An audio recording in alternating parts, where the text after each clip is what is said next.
Hi, this is Cheryl St.Pierre. In this video, I'm going to show you how to make these earrings. And I had a name for them, and it's totally escaped my mind. So let's just call them the fancy bottom swirl. Basically, this is just the next step, the more challenging step of the last video I did. And so really all that's changed is the bottom. So once you've mastered the last set, this is the next phase to challenge yourself with and learn how to do this bottom. And then the next tutorial I'm doing is another variation of this, but an even more challenging bottom, which it makes it more of a statement earring. And so I did them with crystals before the hearts that I made with polymer clay, just to show you that this design is not just, it's for everybody. If you're into polymer clay, then it's great, you know, because it's showing you another way to use your polymer clay. But if you don't do polymer clay, this is a great way of using other beads. Like I did these teardrops. You could do the teardrops upside down. That would be cool because it would have a bottom more like a heart. You can do an oval, and I think I mentioned that in the last video, but I just wanted to show it just to, you know, because not everybody believes me. Anyways, so let's go on from here. So what you're going to need for supplies, and by the way, we're going to make the matching necklace in this video too. We have the heart. I kind of lost my track. Okay, we're going to need your 2 beads that you're going to have for your earrings, as well as a larger bead for the necklace if you're making the necklace. So that's what's nice about polymer clay, is you can make your own matching beads. But just so you know, I'll have a link in the description where I can sell these to you if you would like to buy some of my beads, which would help me greatly, actually, supporting me that way. So these hearts I measured, and they are 14 by 16, I believe. But you know, these beads are longer, so you can play with the size of your beads. It doesn't have to be exact. And I believe this one was 28 long and 30 wide. So again, that's an approximation, right? Okay, so what else you'll need for tools is your ruler, your chain nose pliers, your flush cutters, and your round nose pliers. So I think that's it for tools. Yes. And you will need 3, if you're making the complete set, 3 bicones to decorate your hearts. And that's basically just to fill in the space here. With these beads, I didn't need a bicone. It was fine without. So again, so it depends what beads you choose. And then you're going to need your wire, and if you're making the pendant, you know, your chain of choice. So let's begin. So the first thing you're going to need, oh, I forgot to mention, you're going to need 20 gauge wire, which is 0.81 in metric. And the ruler, I recommend you having inches as well as centimeters, because that way, no matter what length I say to you, you will automatically be able to measure it out. And so, I keep bumping the phone, sorry. So for the necklace, we're going to need a length of 14 inches. And for the earrings, 11 inches. Now, I've given plenty of room for the necklace, because I didn't want you to feel like you were too short, you know, because we might put an extra swirl in the necklace or something like that. Okay, so we're going to start with the earrings, and we are going to reverse one to mirror and the regular loop for the other. And I'm going to drop my tools here. Just hang on. Okay, I'm back. So, for the first one, we're going to do the regular small loop on top. And I got to make sure I have the right bead because I don't want to do the same thing I did in the last video. So when you're doing the normal loop, you're wrapping around like this and your wire's like this. So it's like this. So your swirl will be on the left hand side. So this is not the bead I want. And I just noticed I have 2 beads here that are the left. So I'm going to quickly go get my other bead. There, with the magic of a camera, I've got my other bead, and we're good. So we want the flowers on the right-hand side to do the normal one. So if you've got one of the flowers, which hearts with the flowers, then you need to pick the one with the flower on the right-hand side. So you've got one of your 11-inch lengths of wire, and you need to bend it at, we're going to leave 1 inch space to do our loop. So you're going to divide your 11 by 2 and take away half. So 11 divided by 2 is 5.5 inches. Take away half an inch and we're at 5 inches. So we're going to bend this at 5 inches. And we just, you know, kind of like a right angle bend. And then you're going to take your pliers on, this is the longer length right here. This is the longer length of wire, and the bottom wire here is your shorter length of wire. So if you have a hard time remembering not to touch this wire when you're wrapping because you don't want to, everything is going to be done by this wire, put yourself a little piece of tape at the bottom of this to remind yourself not to use that one for wrapping. For the loop anyways. Okay, so you're going to take it to your favorite size of loop, and we're going to make our loop with 3 wraps.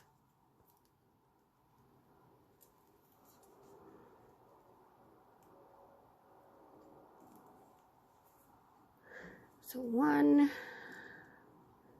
2, and 3.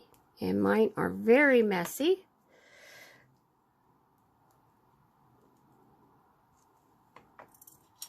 So I need to straighten them out. Mind you, they're going to be hidden, but still nice to be nice and neat. And now, just like in the other earrings, it begins just like the other earrings. You're going to do your springboard loop. And you're going to try and make it right over top of the wrapping. And mine's not cooperating, and I don't know why. There we go. Okay, I fixed it. Now I'm going to put my bicone on. And then the heart.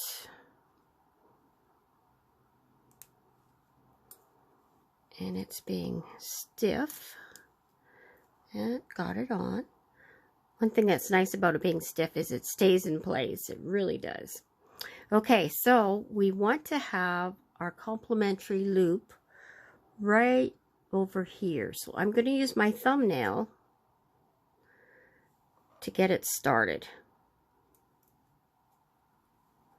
And then once I got it started, then I'm going to try and hold it in place with this thumb and make my loop. We don't want a huge loop, we want a nice one. And then with the wire after the loop, we want it to be rounded nice. So again, I'm going to hold that loop in place, supporting it. And we want to round it. And we're going behind this wire with it. And we're going to wrap around that wire. That's halfway round. All the way around. So we're coming out this side. So when it's faced up, it's coming on the right hand side. So the next thing we're going to do is just band this wire with it. And now we're going to make a loop with both wires right underneath the bottom of the point of the heart. And we don't want it too big And then we go over, because it very rarely does it look very good the first time because it's awkward. So basically we're going to use this kind of like a springboard swirl too, and we're going to do another wrap right over top of that. And again, not too big, but we just want it to look nice. And you notice how I turn my heart around while I do it? So I hope that doesn't mix you up, but it does make it easier to make it. And then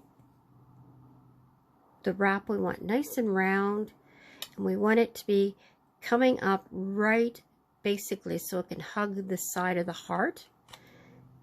Okay, so you could have done both hearts, you know, simultaneously.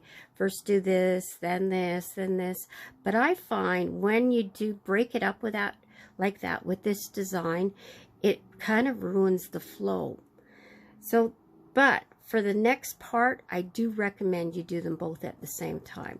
So I'm going to guesstimate 1 centimeter, but if you want, measure yourself 1 centimeter of wire from the center of the heart.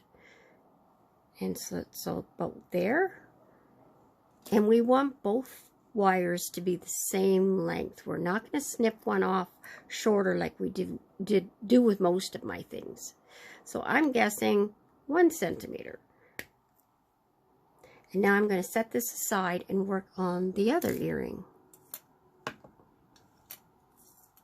So I've got my beads, I've got my wire, and I'm bending it at 5 inches, just like the other one. Whoops.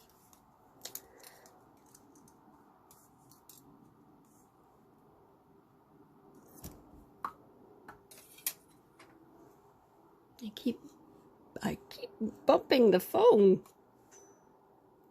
Rather, the phone stand. Okay, and this time we're making the backwards loop to mirror the earring. So I got it at my favorite spot, and I'm making sure that the wire goes on the right hand side, which feels very awkward. And then I'm going to flip it around and do my 3 wraps. 1, 2, and 3. And I'm going to do all my checks, make sure my loop is sitting nice and pretty, make sure my wraps are cinched up nice and straight. It actually didn't take much this time. Usually it's just the opposite. Usually it's the reverse one that you have issues with. Okay, so I'm going to put my bicone on now and my heart.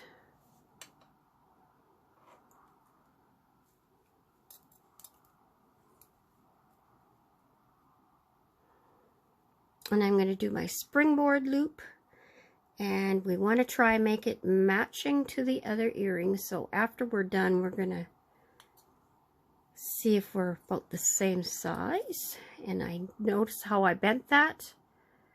That's par for the course, basically. Just straighten it up. Don't stress about it. And I think they're pretty close, so I'm going to be happy with that. And then we want the loop on about the same. I started it here, but it moved its way there, so I'm going to start here again.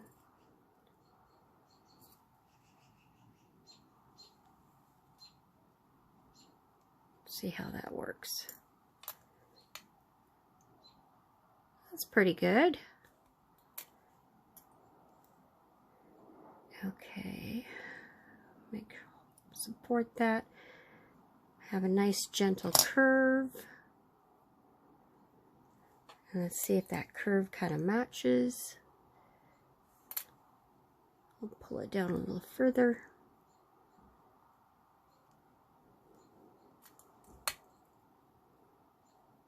And that looks good now.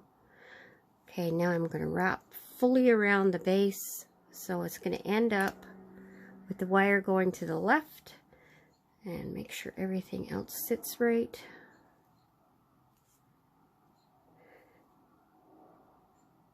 And I have a feeling I used the wrong wire. That's weird. But I think I still have enough. I'm not sure what happened there. Or maybe I mismeasured. Okay, so now I'm going to do my first little loop at the bottom. And then I'm going to wrap the second one, just like the other earring.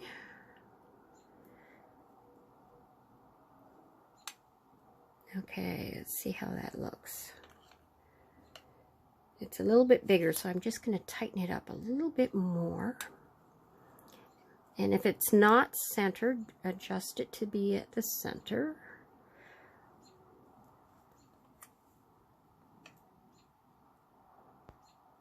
Okay, that's pretty good. And now, instead of guesstimate, well, I am going to guesstimate, I always do. But I hold it where, this is my little tip. I hold it so that they're matching there.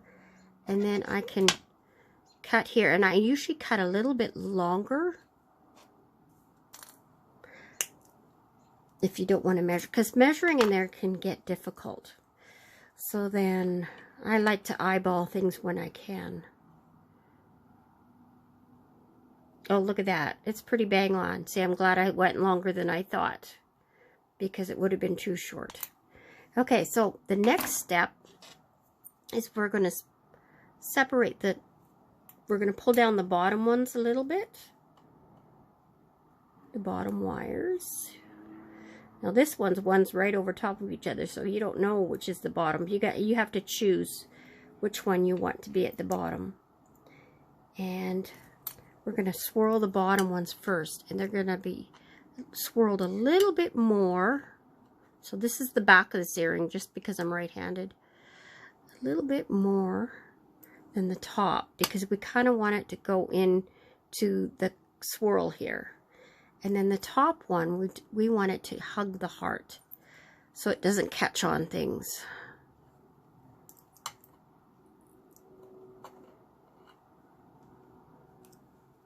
Okay, and see this one bent sideways on me.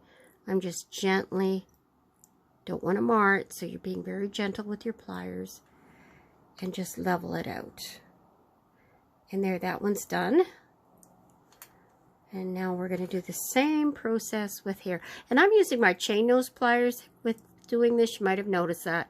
I find I can grip better with that. I find the round nose pliers slides on me. You can, that's your choice. You can use your round nose pliers. And I'm going to bend this just a little bit more like that.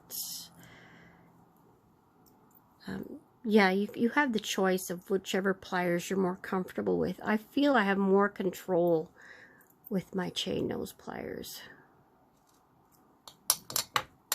Okay, so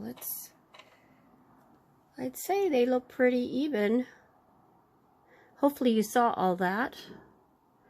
Hopefully I've got the camera a little higher, so I can't really look inside of it. It gives me more work room, but hopefully we were in focus for the whole time. Okay, so the next thing to check is that your loops are this level this way, so that they hang nice and ready to put the ear wires on. These ones are a little bit faster to some degree because you don't have to make the drops for these. And so in that way, that regard, they're faster, but they are more challenging for sure. Because this little part here, it's going to take some practice. So don't beat yourself up if you don't get it the first time. Because that's why copper's really good to work with, is you can always cut it away and try again. And once you get it down, it's not that bad. It's just a little practice. So, those earrings, I love those earrings. Out of all my designs, these are probably my favorite. Okay, so with the heart, we're going to do very similar to the last design with the double swirl loop here. And then it's going to have the base, the same bottom. So chances are you probably don't really need me to show you how to do this, because if you could do the earring and you could do the last ones, you should be able to put it all together and make this one. But I'm going to show you anyway. So if you feel you don't need to, by all means, you can skip ahead. So that's why I'm going to say right now, please like the video, comment on the video, and subscribe if you're not subscribed already, so that you you don't get notifications unless you hit the bell, I believe. So if you don't, if notifications bother you, I'm not sure how that works. Maybe somebody should write in the comments how that works if they know, because you guys probably know more than I do. Okay, so with the necklace, I am giving you 14 inches here, and we're allowing ourselves 2 inches for the bail. So we are going to divide 14 by 2, which is 7, take away 1, which is half of the bail, which leaves us 6 inches left over. So we would have 6 inches on one end and 8 inches on the other. So we're going to bend it at 6 inches.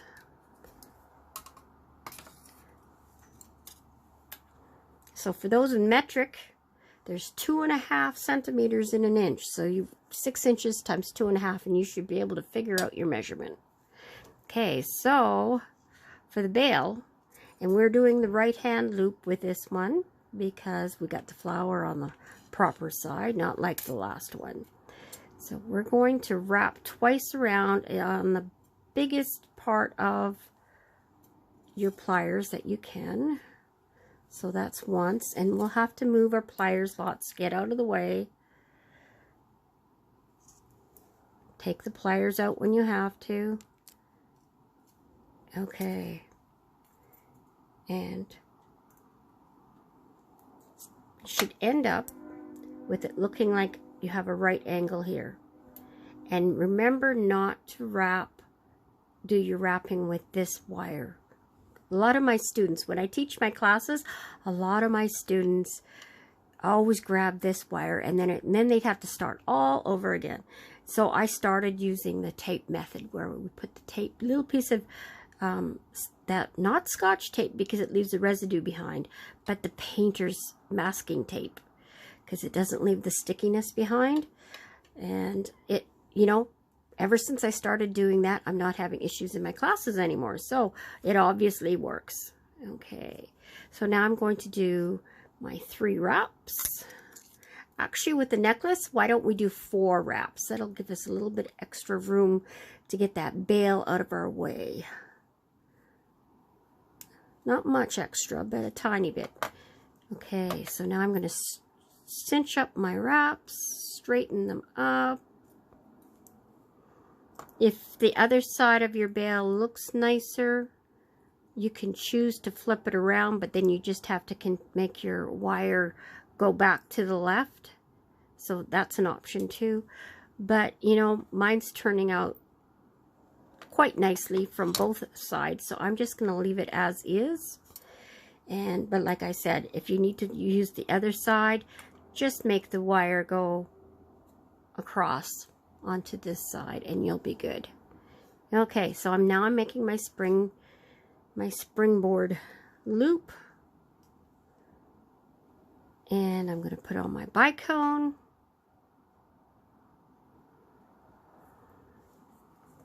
And my big heart.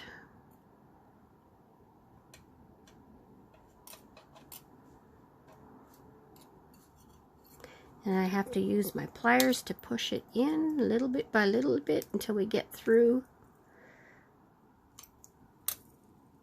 It's being stubborn. There we go. We're through. And I'm going to pull it along. And there it is. So with the pendant, you don't need to match loops. So that way it's less stressful for sure. I'm just going to straighten out my bail a little bit.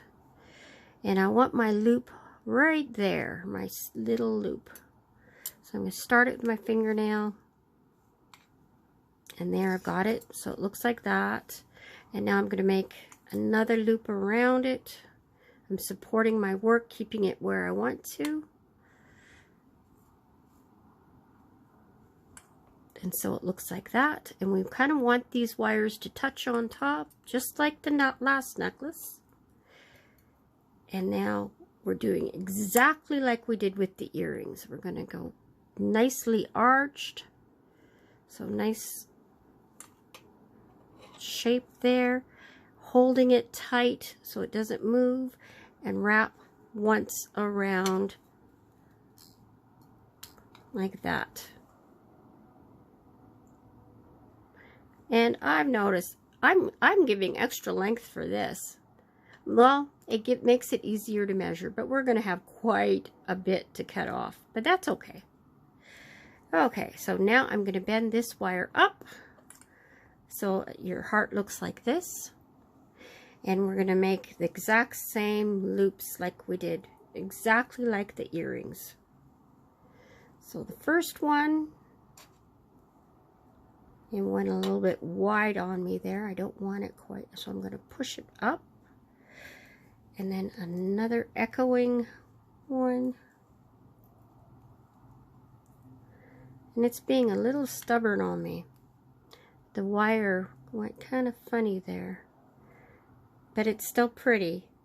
But I'm going to, because this wire at the bottom isn't centered underneath, I am going to hold this swirl still by holding these wires, and I'm also supporting my finger here, and I'm going to push that over with my pliers.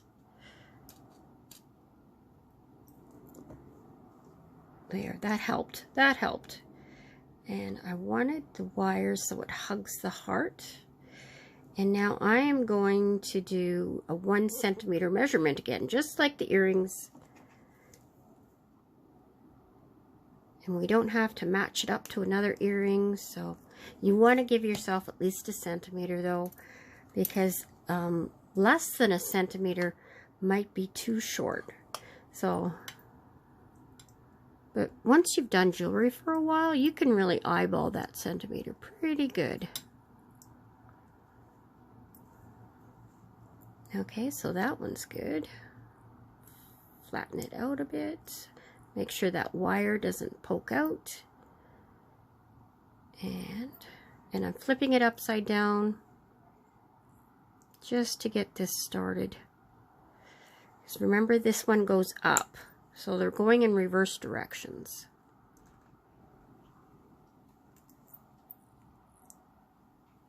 And we kind of want this one into the necklace or into the heart so that it doesn't snag on clothing. And you want to check to make sure that end is tucked in nicely, because you'd rather have it below than above. So if that's, you know, just for forethought. Now I'm just going to do all my checks, make sure everything's centered, because sometimes this loop can pull away and you want that loop centered. You want this where you want it. It moved a little bit too, but it still looks pretty where it is. So I'm going to leave it. And I'm just going to level these up a little bit. And there, it's done. Ready for a chain. And that's what it will look like on a chain. Unless you wanted to make a beaded chain for it, of course. That's always an option. Okay, so there, that's done. That didn't take long, did it? So, thank you for joining me. God bless. Take care of yourselves, and we will see you in the next one. Bye for now.